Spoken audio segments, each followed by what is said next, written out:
Montreal wants to revitalize the city's art scene.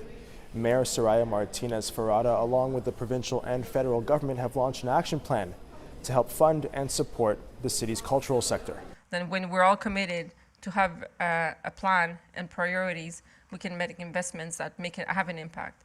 And how can we make sure that today Montreal can speak loud and clear and retake its own leadership in terms of Montreal as a cultural metropolis, and make sure that we are showing to the rest of Canada and the world that we're still that big metropolis and culture metropolis. The city is reopening the Bureau of Montreal Metropolitan Culture.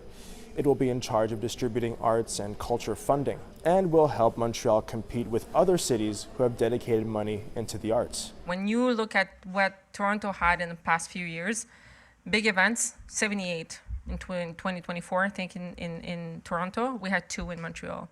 When you look at what Calgary is doing in terms of its Palais de Congrès and Convention Center and the cultural center they're doing, investing millions of dollars with the private sectors and levels of government of the province of Alberta and Calgary, we need to step up.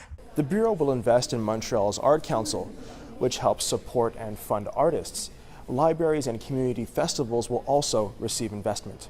Martinez Ferrada is comparing the investment to when Montreal decided to create the Quartier des Spectacles in 2007. And a lot of theaters needed the money to renovations, a lot of libraries needed money, but we decided together that that's what we're going to do.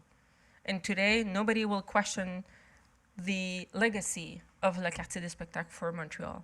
And I think that's what we need to do together to find what's the next step for the city of Montreal.